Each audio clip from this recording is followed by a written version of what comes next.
Dios le bendiga, mi hermano. ¿Cómo está? ¿Cómo amaneció este día? ¿Cómo empezó el día? ¿Cómo va? Deseo que lo termine en victoria.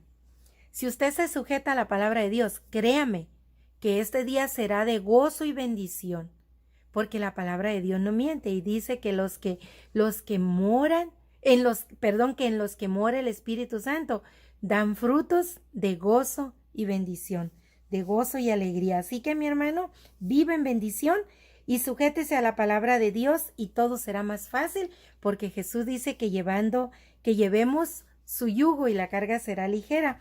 Y ahora dice el escritor de la lección, nos hace una pregunta y dice, ¿qué creía la gente en esa parte del mundo? ¿Se acuerdan de qué estábamos hablando?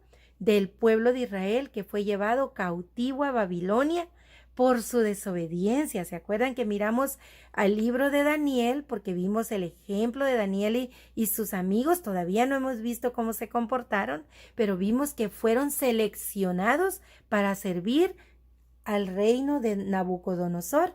Pero vemos que por qué fueron llevados esclavos esas familias en las que iban estos muchachos, que ellos eran muy jovencitos, pero por qué sus padres, sus familiares adultos fueron llevados como esclavos, por desobedientes, porque habían sido desobedientes a la palabra de Dios. ¿Cómo había sido la palabra de Dios? No escrita como nosotros la tenemos, sino a través de los profetas, en ese caso del profeta Jeremías. Aparte tenían la ley de Moisés, esa la tenían, pero Dios les hablaba, los exhortaba, los amonestaba a través de los profetas. Dios nos sigue hablando, Dios nunca deja de hablar, porque Dios no se detiene, siempre está activo, siempre está en movimiento. El que se detiene es usted, mi hermano, y yo. Cuando dejamos de recibir bendición de Dios, no es porque Dios se detuvo ni se alejó, fue porque nosotros nos detuvimos, porque nosotros nos separamos de Él. Y solamente hay una cosa que nos separa de Dios y es el pecado. No hay pecado pequeño. Cualquier cosa que usted haga, por pequeñita que a usted le parezca, para Dios es separación, porque Él es santo, 3 veces santo, y Él no puede morar donde no hay santidad. Así que mi hermano quiere que Dios more en usted. Vive en santidad. Y nos hace una pregunta el escritor. ¿Qué creemos nosotros que creía la gente de esa parte del mundo? ¿Qué creía? Y vamos a estudiar. Dispongámonos y dispongan su corazón, mis hermanos, para que Dios les hable a través de esta lección, porque no es nada más que yo les lea historias bonitas, no, mi hermano, es que usted reciba una enseñanza, es que Dios le hable a través de estas palabras, y Dios está hablando. Aquí el asunto es que usted escuche la voz de Dios, disponga su corazón a escuchar la voz de Dios. Si usted tiene al Espíritu Santo, sin duda usted va a escuchar la voz de Dios, porque ese es el que nos redime, es el que nos corrige, nos redarguye utilizando la palabra. Si no tiene al Espíritu, va a ser cansado. Entonces disponga su corazón a entregarle su vida a Dios para que Él le selle con su Santo Espíritu. Cada invasor traía sus propios dioses. Estamos hablando de los que invadieron, ¿verdad?, el pueblo de Dios y lo llevaron cautivo. Cada invasor traía sus propios dioses e imponía el culto a esas divinidades. Por causa del éxito militar obtenido, Nabucodonosor consideraba que sus dioses eran más poderosos que todos los demás.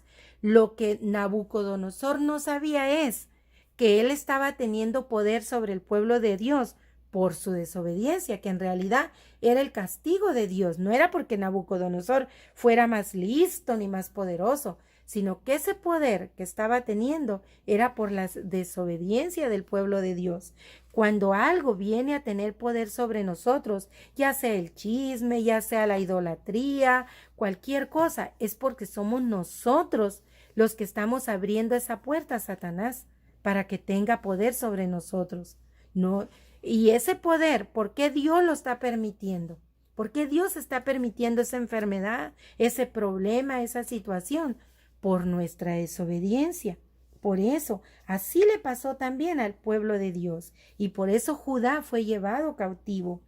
Así que la población del reino de Judá fue puesta prisionera oficialmente, obligada a rendir culto a otros dioses y a abandonar a Jehová. Mire que ellos primero abandonaron a Dios por su propia voluntad, porque era más hermoso el mundo, la idolatría, los placeres, los dioses ajenos, pero después fueron obligados a abandonar a Jehová, aunque quisieron ellos. ¿Recuerdan ese salmo donde dice que colgaron los instrumentos sobre los sauces a la orilla del río y no tenían ganas de adorar? Tenían tristeza y llanto. ¿Por qué? Porque nadie sabe lo que tiene hasta que lo ve perdido. Cuando ya estaban prisioneros, recordaron que ellos habían abandonado la adoración a Dios, la obediencia a Jehová. Y entonces lloraban tristemente a las orillas de los ríos porque ya no tenían en su corazón deseos de adorar, porque les parecía que era inmundo adorar a Dios en tierra ajena, en tierra pagana. No espere, mi hermano, estar usted en una situación terrible donde usted no se sienta digno de adorar a Dios. ¿Cuántas personas llega un momento que no se sienten dignos de que Dios les perdone? Pero ese es el engaño de Satanás. Usted siempre será digno de que Dios le perdone si se arrepiente. Claro, si no se arrepiente, no. Pero si usted se arrepiente, siempre, siempre será digno. Porque no es por usted, es por la misericordia de Dios. Así que si usted le ha fallado a Dios como le fallo yo todos los días y cualquier otro hermano, si usted le ha fallado a Dios este día, mi hermano, no se sienta indigno. Siéntase indigno para arrepentirse, pero si se arrepiente de todo corazón, créame que usted es digno por su arrepentimiento. Eso es lo único que tenemos que hacer, arrepentirnos y disponer nuestro corazón para que sea Dios el que lo guíe con su Santo Espíritu. Así que, mi hermano, mientras hay vida, hay esperanza. No se le olvide eso nunca. La esperanza no muere mientras hay vida. Seguramente ser fiel a Dios no fue fácil en aquellos días de esclavitud, especialmente cuando los gobernantes judíos eran un ejemplo de no permanencia en la infidelidad al Señor. En el caso de los profetas, servir a Dios y representarlo frente a un pueblo desobediente no fue nada fácil. Es muy iluminador leer en el libro de Jeremías lo que el profeta escribe sobre esa época, que fue lo que yo les leí en la clase anterior. ¿Se acuerdan? Cómo Dios a través de Jeremías les dijo: por 13 años les ha hablado Jeremías, pero no han querido escuchar. Y entonces Dios da la profecía. Dios les dice lo que les va a pasar, que nunca más el gozo volverá a sus vidas, ni la alegría. En el imperio babilónico, la religión estuvo fuertemente asentada en la vida social y política, dado el carácter nacional y oficial del culto. No obstante, se puede considerar que existía una religión oficial y otra popular. El rey y su gobierno se encargaron de la religión oficial, especialmente de mantener el culto y de cuidar los templos. Se dice que en Babilonia existían alrededor de 50 templos dedicados a diferentes dioses. Los babilonios no participaban mucho de las celebraciones oficiales, excepto de las festividades tradicionales. Una de las principales era la de la diosa Istar.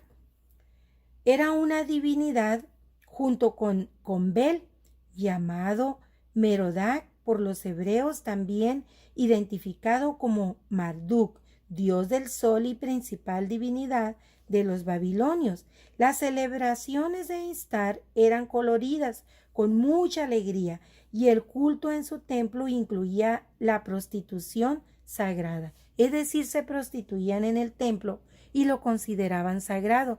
¿Ve usted toda la abominación que existía en ese tiempo? Y eso lo tuvo que vivir el pueblo de Israel por su desobediencia. ¿No lo está viviendo el pueblo hoy día, mi hermano? Por su desobediencia, de no vivir en santidad, de no volverse a Dios. ¿No está viviendo todo eso? el estrés, la depresión por las violaciones, inclusive a niños, por todo lo que hay, la pederastia, la prostitución. Vea usted la religión y la política hoy día mezclada. Vea a los líderes religiosos mezclados con los líderes políticos. Vea usted las contiendas incluso entre hermanos evangélicos haciendo partidos políticos. Al menos en México lo hay, pero aquí están igual mezclados también. Vea usted la abominación que hay. Y todavía falta lo peor, mi hermano, lo que está por venir. Así que escucha a Dios, mi hermano, a través de estas enseñanzas, que grandes hombres como el escritor del libro del Sendero de la Verdad, Dios ha dispuesto su corazón a escribir estas clases, estas lecciones para nuestra enseñanza, de tal manera que cuando el Señor venga, ¿qué pretexto le vamos a poner? Me encanta esa alabanza que dice, cuando Jesucristo venga, ¿qué excusa vas a poner? Y es verdad.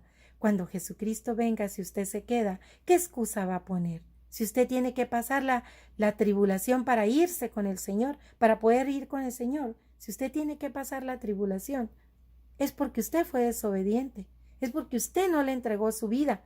Usted de labios le adoró, creyó que le amaba, creyó que le adoraba, pero era una falsa salvación.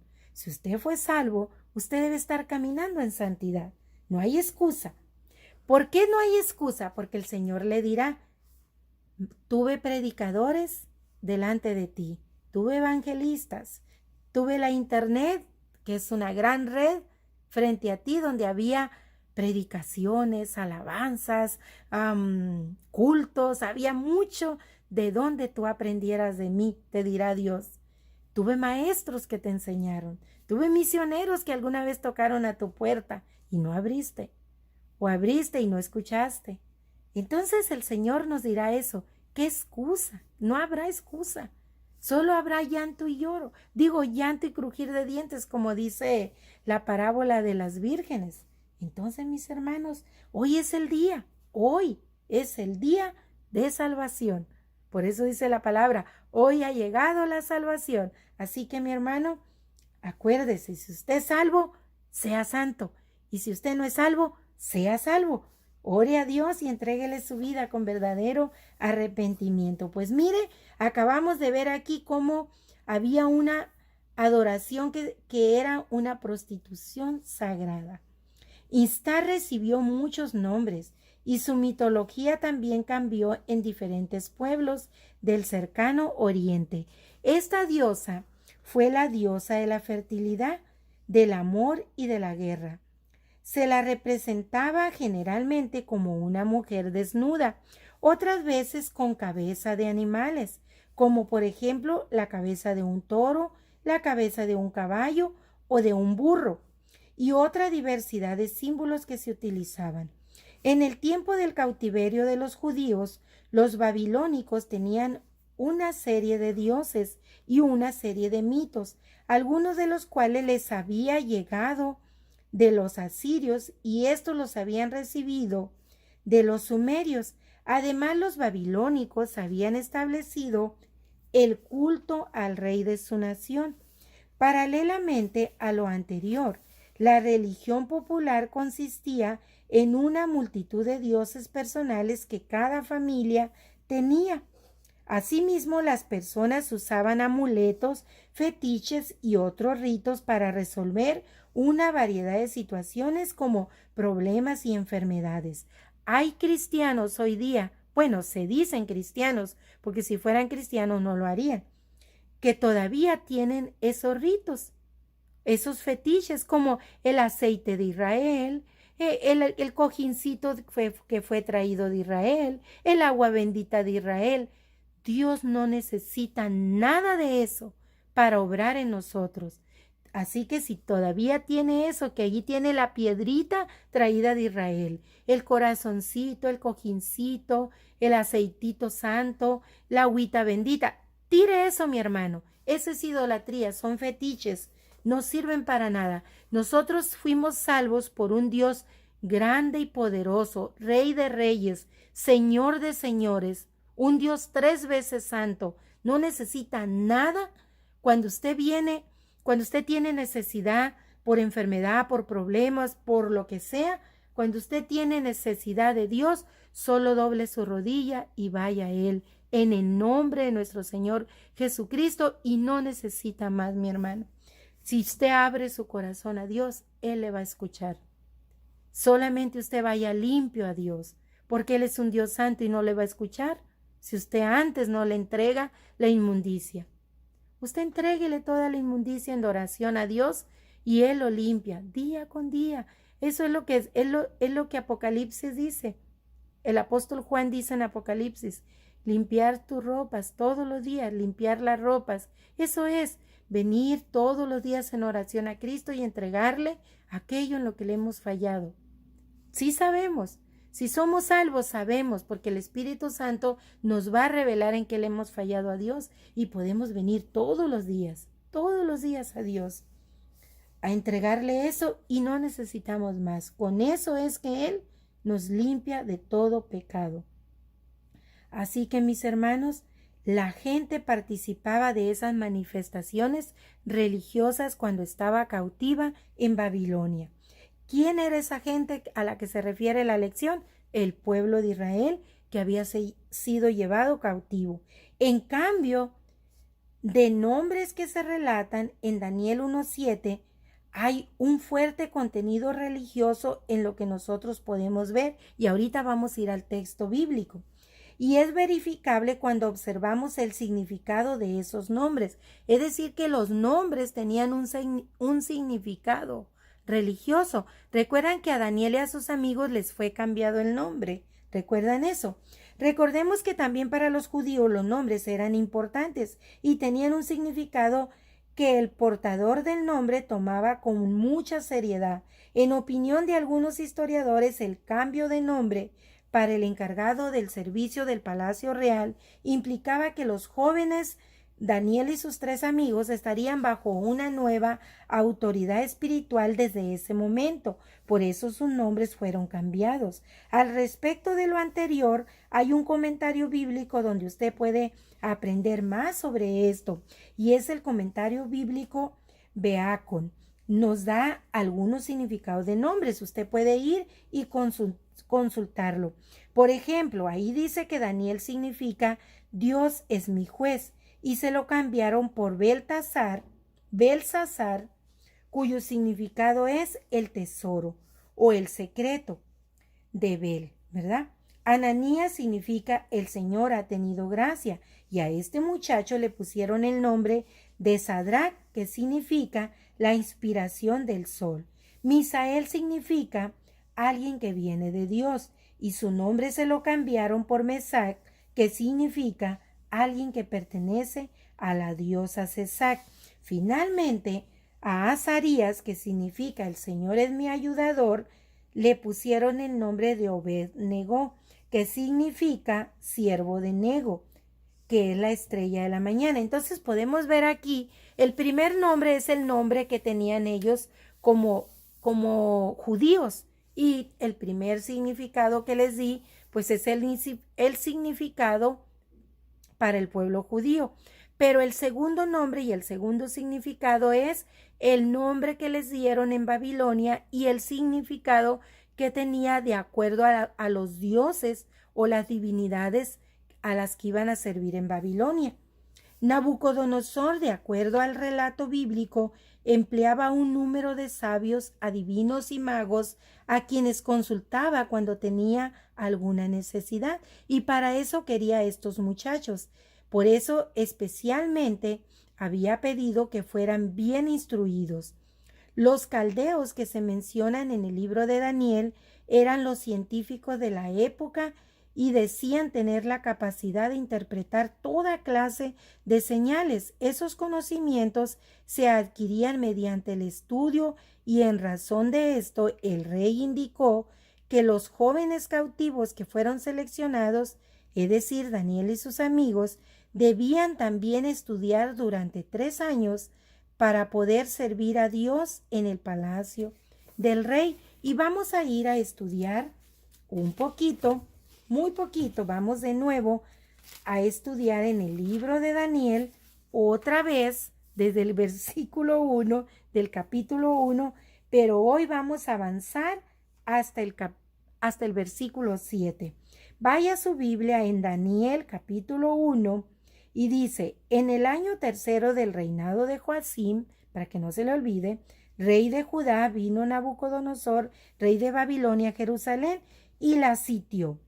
Y el Señor entregó en sus manos a Joacim, rey de Judá, y parte de los utensilios de la casa de Dios, y los trajo a tierra de Sinar, a la casa de su Dios, y colocó los utensilios en la casa del tesoro de su Dios. Y dijo el rey Nabucodonosor a Aspenaz, jefe de sus eunucos, que trajese de los hijos de Israel, del linaje real de los príncipes de Israel, 4 muchachos en quienes no hubiera tacha alguna, de buen parecer, enseñados en toda sabiduría, sabios en ciencia y de buen entendimiento, e idóneos para estar en el palacio del rey, y que los enseñase por 3 años en las letras, la lengua y las costumbres de los caldeos. Y les enseñó y los señaló el rey ración para cada día, de la provisión de la comida del rey y del vino que él bebía, y que los criase 3 años para que al fin de ellos se presentasen delante del rey. Es decir, que les enseñaran todo lo que los caldeos sabían, pero además que comieran la comida del rey y que practicaran las tradiciones de Babilonia. Todo eso debían aprender. Entre estos estaba Daniel, Ananías, Misael y Azarías de los hijos de Judá. A estos el jefe de los eunucos puso nombres, es decir, les cambió los nombres. Puso a Daniel Belsasar, a Ananías Sadrac, a Misael Mesac y a Azarías Abednego. Ahí están los nombres. Fueron cambiados y en otra clase, mi hermano, vamos a ver qué sigue después. Nos vamos a quedar ahí en suspenso. Pero mientras llegamos a la otra clase, usted medite sobre la vida de estos jóvenes, medite cómo ellos estaban viviendo. Por eso la pregunta en la clase dice, ¿qué creía la gente en esa parte del mundo? Acuérdense que estaban en total desobediencia, se habían alejado de Dios, pero vean todo el conocimiento que estos jóvenes tenían, porque se le pidió al jefe de los eunucos, cuyo nombre es Aspenaz. El rey Nabucodonosor le pidió que eligiera a los 4 muchachos más sabios, que tuvieran más sabiduría. Fíjese bien lo que dice, que tuvieran mayor sabiduría, que no tuvieran tacha alguna, que fueran sabios en ciencia, que tuvieran buen entendimiento, idóneos para estar en su palacio. Nosotros, mis hermanos, si abrimos la Biblia todos los días, cuando el Señor venga nos encontrará con mucha sabiduría de Él. Si nosotros queremos ir a vivir en el reino de Dios, mínimo, ¿qué debemos conocer? A Dios. ¿Y cómo conocemos a Dios? A través de su palabra. Así que, mi hermano, abra su Biblia. ¿Cuánto tiempo hace que usted se convirtió a Cristo? ¿Y todavía no tiene Biblia propia? Debiera tener ya mínimo 2 Biblias. Una Biblia quizá para llevar a la iglesia y una Biblia en su casa toda rayada allá donde estudia, Biblia de estudio, pero mínimo una Biblia. Digamos que usted no estudia mucho la palabra, mínimo una Biblia. ¿Todavía usted no tiene una Biblia personal? Yo sé que usted puede utilizar la computadora, todos los dispositivos, eso está muy bien. No vaya tampoco a pensar que es pecado, no, para nada, eso está muy bien, utilícelo, son herramientas. Todo lo que la ciencia y la tecnología avanza es porque Dios lo permite, pero hay que darle un buen uso, ¿verdad? Pero eso está bien, no está mal, pero usted debe tener una Biblia en papel, porque con esa usted estudia. Esa es como algo muy personal entre usted y Dios. Así como en aquellos tiempos tenían los rollos, después los rollos se convirtieron en libros, luego los libros pues se han convertido en dispositivos, pero eso no significa que usted no tenga su Biblia escrita, porque la palabra de Dios se llama eso, Sagrada Escritura, no se le olvide. Usted vaya y cómprese una Biblia o en la iglesia hay Biblias, tome una, llévese una. Están ahí para eso, llévese una, póngale su nombre y téngala siempre con usted, estúdiela, léala, subráyela, porque esa es su historia, mi hermano. Por eso debe tener una Biblia, porque como su Biblia está, eso marca la historia de usted con Dios. Eso es lo que marca. Pues cuando usted abre su Biblia y está nueva, impecable, pues significa que usted no tiene un estudio de la palabra. Pero cuando usted abre su Biblia y usted encuentra por aquí un papelito, por acá un cordoncito, un listoncito, por acá un tachoncito, una notita, pues significa su vida, quizá un momento de tristeza, un momento de dolor, porque ¿a quién vamos a recurrir los hijos de Dios? Pues a Él, a su palabra. Y ahí es donde encontramos consuelo en los salmos, encontramos sabiduría en los proverbios de Salomón, encontramos consuelo en las lamentaciones de Jeremías, que por eso es lamentación, porque es el consuelo cuando él sufría porque Israel fue llevado cautivo, pero también por la muerte de algunos reyes, como el rey Josías. Ahí están las lamentaciones. Entonces, hay tanto cuando queremos nosotros ver sobre las profecías, cuando queremos ver la vida espiritual, vamos al Evangelio de Juan. Cuando queremos conocer la historia de Cristo y sus discípulos, pues vamos a Lucas, a Mateo, a Marcos, al libro de Hechos. Cuando queremos ver la vida en santidad, la seguridad de la salvación, pues vamos a las cartas de Juan. Cuando queremos ver vida en santidad, también vamos a Hebreos. Cuando queremos ver nosotros, vamos a Santiago.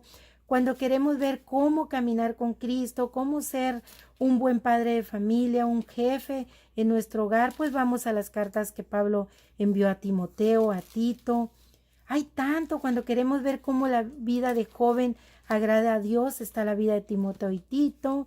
Cuando queremos ver nosotros cómo identificar a los falsos maestros y vivir en santidad, vamos a Lucas, vamos a Judas. O sea que, mi hermano, aquí tenemos todo para resolver nuestra vida. Así que, ¿cuánto tiempo hace que usted se convirtió a Cristo? ¿No tiene Biblia? Cómprese una Biblia. ¿No tiene dinero? El domingo, que vaya a la iglesia, el viernes, cuando sea que usted vaya, tome una Biblia gratis. O pida una Biblia a alguien. Entonces, mi hermano, tenga su propia Biblia. Ya le he explicado cuál es el propósito de que un cristiano tenga su propia Biblia, porque es el alimento de su alma. Por eso, es su historia con Dios. La Biblia nos dice su historia con Dios, cuánto usted se relaciona con Dios, cuánto usted acude a su palabra en las situaciones difíciles, o si usted acude a sus amigos en lugar de acudir a la palabra de Dios, o si usted acude, no sé, a otras cosas, al horóscopo, qué sé yo, a los psicólogos, a los motivadores, no sé, acuda a la palabra, no se le olvide, acuda a la palabra de Dios que dice que tiene el poder de corregir y de redarguir. No se le olvide, redarguir significa confrontarnos con nuestra realidad espiritual. Bendecido día, mi hermano, y no se le olvide, acuda a Dios.